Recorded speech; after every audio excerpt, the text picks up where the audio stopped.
지금 참수작전에 제일 특화된 무기체계가 사실은 잠수함이거든요. 핵추진 잠수함을 한국에 확보하면 네. 그러면 수십 발이 동시에 평양을 어디 있는지 모르는 데서 네. 날아오는 거죠. 절대 하지 말라는 거예요. 이미 뚫려 막을 방법이 없거든요. 근데 북한이 3,000톤도 아니고 8,700톤을 그 핵추진 잠수함을 만들어서 지금 보여준다고요? 지나가 속아오죠.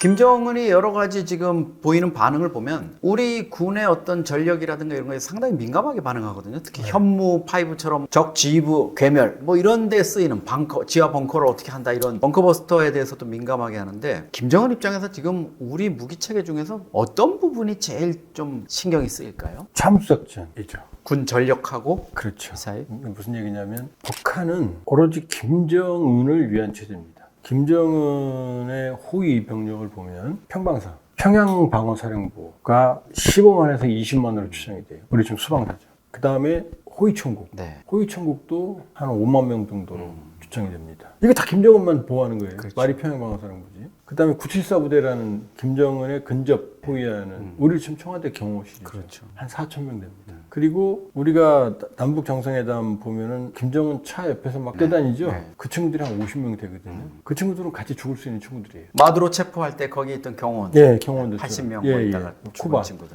절반이 쿠바인이었죠. 그러니까 모든 북한의 군사 체계는 북한을 지키는 게 중요한 게 아니고 네. 김정은만 지키는 거예요. 그러니까 우리 전략은 뭐냐면 우리가 핵이 없으니까 핵이 없는 대신 우리는 한 놈만 팬다 전략이거든요. 의외로 단순하네요. 네, 단순하죠. 왜냐 민주주의 국가에서는 다수의 지휘체계가 시스템이 돌아가니까 한쪽에 무너져도 다른 데가 커버를 하거든요. 근데 독재 국가는 뱀 대가리처럼 뱀 대가리 날리면 몸뚱이 아무리 커도 아무 소용없거든요. 그러니까 김정은만 제거하는 참수 작전에 상당히 특화되어 있는 게 한국군이거든요. 네. 말씀하신 현무5라는 괴물 미사일을 만든 이유도 바로 그 목적인 거예요. 전략적인 목표를 원샷 원킬로에 제거한다는 거거든요. 네. 첫 번째. 그 다음에 우리 김정은을 제거하는 부대가 따로 있는 거 아세요? 네.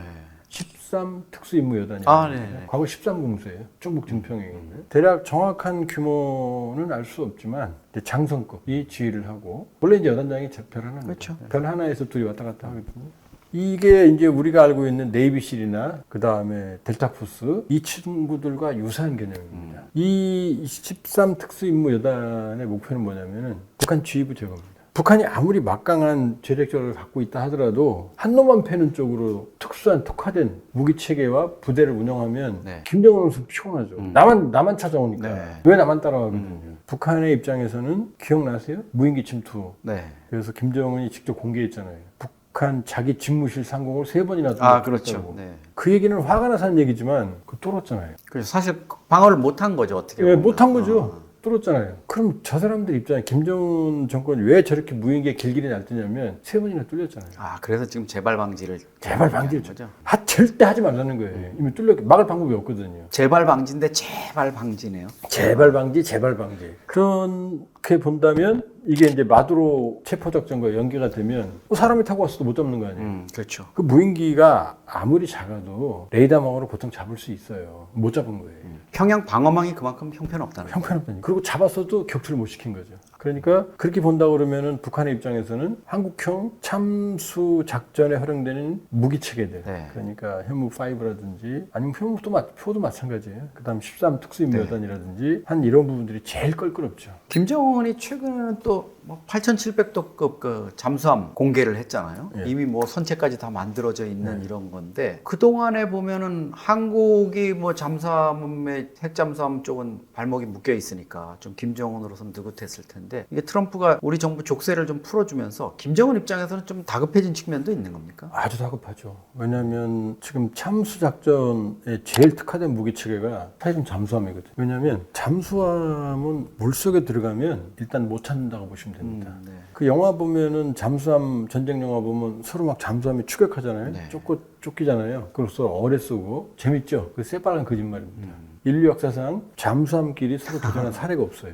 없습니다. 못 찾기 때문에. 그러니까 잠수함에 적이 있을 것 같다. 그러면 찾아요. 거길 집중적으로 쏘나 음파 체계로 찾으니까. 그러나 잠수함이 맘먹고 물속에 들어간다. 그리고 기동 안 한다. 그럼 때려 죽여도 못 찾습니다. 그런데 이 잠수함의 특징이 물속에 있잖아요. 물속에는 공기가 있어야 되잖아요. 안에 공기 다 쓰면 올라와야 되잖아요. 그러니까 사람들이 잠수하면 그럼 물속에서 엔진을 어떻게 돌리지? 엔진 돌리면 공기가 필요하잖아요. 그렇죠. 그럼 잠수하면 공기 다 잡아먹을 거 아니에요. 그럼 질식하잖아요. 그래서 원래 잠수함은 디젤 엔진으로 가는 게 아니에요. 물 밖에 나와서 디젤 엔진을 돌려요. 그래서 축전을 합니다. 그래서 물속에 들어가서는 전기로 갑니다.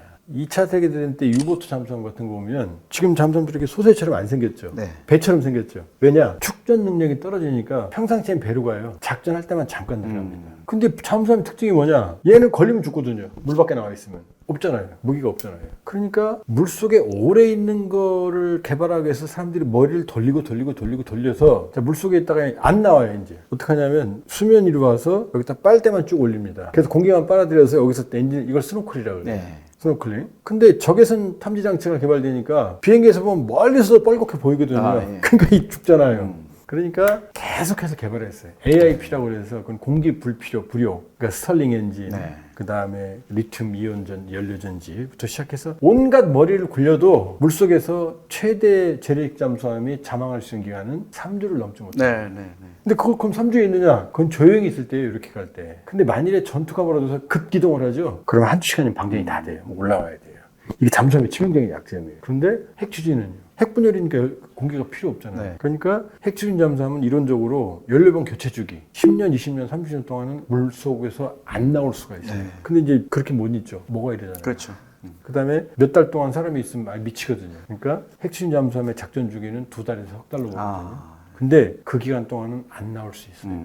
만일에 동해는 잠수함의 천국이라고 그러거든요. 네. 일단 수심이 깊어요. 수천 미터, 1500m는 기본이에요. 그 다음 이 베링해 쪽에서 한류가 내려옵니다. 그 다음에 난류, 쿠르시온 난류, 남쪽에서 난류가 올라오거든요. 그럼 이게 충돌할 거 아니에요. 그 수계, 그렇죠. 물동이가 만나면은 그러면 음파 참지가 어렵다고 어려워요. 그러더라고요. 거의 못 물이 잡아요. 섞이면. 예. 지금도 음파 잡아도 네. 이게 고래썰인지 뱃썰인지 이게 굉장히 어려워요. 예. 그러니까 동해라는 데를 잠수함의 천국이라고 그래요. 거기 숨어 있으면 아무도 못 찾거든요. 그래서 농반 진반 동해에는 전 세계 잠수함 다 와 있다 그러거든요. 예. 근데 거기에 핵심 잠수함이 2달 동안, 석 달 동안 있다고 생각해 보세요. 아. 핵무기는 아니더라도 보통 잠수함은 헌터킬러로 개발이 됐습니다. 네. 적 수상함이나 아니면 잠수함을 잡는. 그렇죠. 근데 핵추진이 개발되니까 그때 핵미사일을 집어넣거든요. 탄도미사일. 네. 이걸 전략 원잠이라고 그래요. 왜? 물속에서 SLBM 이 탄도미사일이 날아가면 어딘지 모른다고 그랬잖아요. 그렇죠. 그러니까 냉전 때 제일 무서운 사람이 셋이 있다고 그랬어요. 미국 대통령, 핵단추, 그 다음에 소련 서기장, 세 번째가 핵추진 잠수함 함장. 이 사람은 들어가면 본국이랑 연락도 안 해요. 그 원점 타격이 안 되는 거예요. 안 되죠. 말하자면. 찾을 수가 없잖아요. 그러니까 숨어있다 쏘면 끝나는 거거든요. 그러니까 이게 바로 전략이라는 말이 들어가요. 네. 전략 원잠. 근데 우리는 핵추진이 그동안 안 됐잖아요. 그러니까 3,000톤, 3,600톤급 장형실함 여기에 안창호함에 탄도미사일을 집어넣었어요. 네. 안창호급은 6발, 장형실함 10발이거든요. 그러니까 재래식 잠수함으로 전략적 억제 능력을 가진 거죠. 헌터킬러를 넘어서서. 근데 여기에 이제 핵추진까지 들어가 봐요. 네. 그럼 2달 동안 안 나오는 거죠. 그 이제 김정은 입장에서는 자기 원산 특각 가가지고 김주애랑 뭐 이렇게 놀고 있는데 저 원산 앞바다에 한국의 네? 핵추진 잠수함이 와가지고 언젠간 나를 하려고 저기 있다 이런 이제 위협감을 느낄 수가 있는 거예요. 다 보고 있다고 생각하는 거죠. 원산 언제든 특각을 나올 수 뭐 있어요. 정밀 타격을 할 수도 있는 그러니까 거고. 핵추진 잠수함을 한국에 확보하면 네. 동해, 남해, 네. 서해는 좀 수심이 깊지 않기 때문에 네. 핵추진 잠수함 작전 환경이 좋지 않아요. 동해, 남해 정도에 한 두세 척이 작전한다 그러면 김정은은 다른 짓 못하죠. 여기서 탄도미사일 최소 10발은 실을 거거든요. 네. 지금도 장형실함에 10발 실으니까. 그러면 수십 발이 동시에 평양을 어디 있는지 모르는 데서 네. 날아오는 거죠. 그럼 어마어마한 거죠. 그러니까 바로 핵추진 잠수함은 한국이 단군 이래 최대의 전략 무기가 우리한테 생기는 거예요. 네. 아직 뭐 시간은 조금 걸리겠습니다만 김정은이 어떻게 보면 좀 야심의 카드로 하나 좀 꺼내려다 했던 원자력 핵잠수함이 한국에 의해 가지고 역전패를 당할 수 있는 여기서 그 북한 핵추진 잠수함 지금 말씀하신 8,600, 700톤급 네. 공개했잖아요. 그 코미디를 말씀을 드릴게요. 잠수함은 물속에 들어가기 때문에 네. 어마어마한 이 합금 기술이 필요합니다. 고장력 강판이 필요합니다.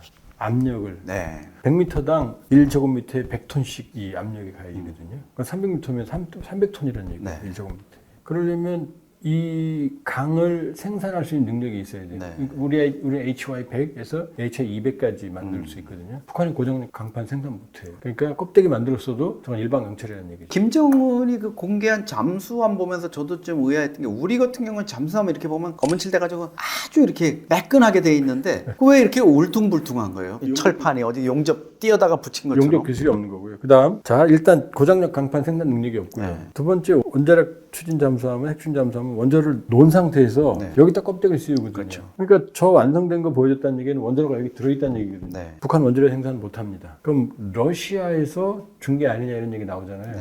핵추진 잠수함 해체는 아주 어려워요. 어떻게 하냐면 원자력 구역을 따로 잘라서 네. 해체하는 게 아니라 그걸 밀봉을 완전히. 그러면 러시아에서 줬다 사람들이 그러는데 그럼 그 밀봉을 가져와서 뜯어서 뚜껑을 열어서 그 원자로 넣었다는 얘기거든요. 그럼 방사능 때문에 다 죽죠. 원자로를 재활용하는 게 새로 만든 것보다 더 어려워요. 그러니까 저 안에는 원자로가 없다는 거죠. 아 그럼 일단 빈 껍데기만 지금 빈 껍데기 선보였다 하나 이렇게 봐야 되는 겁니까? 실제로 저게 핵추진 잠수함이면 저게 공개하면 안 되죠. 비밀 병기인데. 네. 그러니까 한국형 핵추진 잠수함 확보가 팩트시트로 결정이 되니 김정은이 조급함으로 저걸 보여준 거죠. 그리고 또 하나는 보면 이게 잠수함이면 여기 세일이라고 하는 예, 함교. 예, 요게 좀 작거든요. 근데 이번에 김정은이 보여준 거의 몸의 절반에 해당하는 어마어마한 크잖아요. 그건 제대로 중심도 못 잡아요. 저 얘기는 저 어마어마한 크기에도 불구하고 미사일을 여기 몸체에 집어넣을 기술이 없으니 요 세일을 길게 늘려서 여기다 억지로. 넣는다는 얘기거든요. 예. 억지로 넣는다는 얘기거든요. 아. 이게 이제 2023년에 9월에 진수했던 김구롱 영웅함이 그렇게 했거든요. 그거 우리 합참 얘기 들어보면은 그 정상 운항을 못하고 뭐 끼우뚱끼우뚱 해가지고 지금 그냥 처박혀 있는 것처럼 얘기해요. 예, 첫 시운전 때 기울었고 지금 어딘지 모른다. 일설에 의하면 동해에서 우리를 위협하고 있다는 설이 있어요. 들어가서 못 나오는 거죠. 그 정도고 잠수함은 지금 잠수함 만드는데 세계 12개국밖에 안 돼요. 네. 거기다 3,000톤급 무거울 중자 중잠수함 만드는 나라는 세계적으로 몇 나라가 미국도 디젤 잠수함 못 만들어요. 3,000톤급 다핵 잠수함이지. 그 천하의 일본도 캐나다 잠수함 수준에 돈장 못 내밀잖아요. 네. TKMS 독일하고 우리하고 하나오션하고 현대 조선하고가 그 결합하고 둘이 싸우고 있잖아요. 그렇죠. 60조 시장을 네. 군침을 흘려도 덤빌 수 있는 나라가 독일, 우리 잠수함 기술의 원조, 우리밖에 없다는 얘기예요. 네. 근데 북한이 3,000톤도 아니고 8,700톤을 그것도 핵심 잠수함 만들어서 지금 보여준다고요? 지나가면 속아오죠. 김정은이 뭐 핵과 미사일 이게 개발을 해놓고 보니까 특히 핵 같은 경우에는 이 푸틴 형님도 이거 쓰기가 쉽지 않은 무기인 것 같다. 이거 뭐에 쓰는 물건이고 이렇게 생각해서 이제 9차 노동당 대회에서 지금 핵과 재래식 무기 병진 노선을 지금 얘기하고 있거든요. 네. 지금 재래식 무기 그 강화 관련해 가지고 우크라이나 전쟁에서 북한군의 어떤 경험 이런 것들이 좀 전력 강화에 도움이 될 거다 이런 분석이 나오는데 어떻게 보세요? 그거는 교과서적인 얘기죠. 아 실전 경험.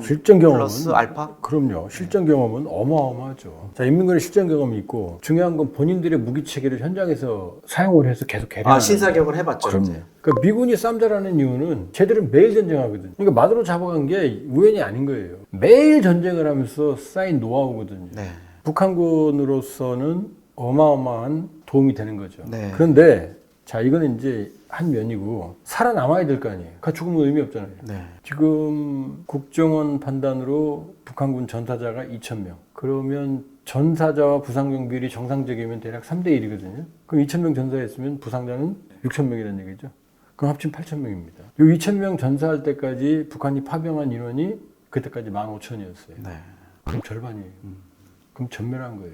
자, 이번에 평양의 새별거리 전사자들을 위한 가족들을 위한 주택을 만들었는데 제가 자세히 세봤어요. 네. 거의 미니 신도시급이에요. 그만큼 많이 죽었다는 얘기거든요. 괴멸적인 타격을 입었기 때문에 네. 저걸 정상적인 실전 훈련이 실전 경험이다 라고 보기 어려운 거죠. 인해 전술식으로 지금 그렇죠. 미트 그라인더라고 미트 그라인더. 그러죠. 예. 고기를 뭐 예. 갈아 넣듯이 이렇게 예. 밀어냈다 이거죠. 그러니까 그게 꼭 북한군에게 유용한, 물론 드론전부터 시작해서 많은 경험을 전수받았겠죠. 현대전으로. 그러나 북한군이 과연 그걸 효과적으로 활용할 수 있는 이 경험을 이어질지는 지금 북한군의 손실로 본다고 그러면은 네. 사실 이해하기 어려운 정도의 손실이 발생했다고 볼 수 있는 거죠. 그러니까 우리로서는 북한군을 무시해서도 안 되지만 그렇다고 해서 너무 과장되게 평가할 필요도 없다. 네. 거기 현장에 가지 않아도 네. 그 전투 경험을 받을 수 있는 간접적인 방법들은 많이 있거든요. 네. 미군, 나토, 그다음 우크라이나. 그러니까 북한군이 참전한 게 결정적이진 않다. 그러기에는 북한군의 손실이 너무나 많다. 그렇죠. 그렇게 볼수 네. 있죠.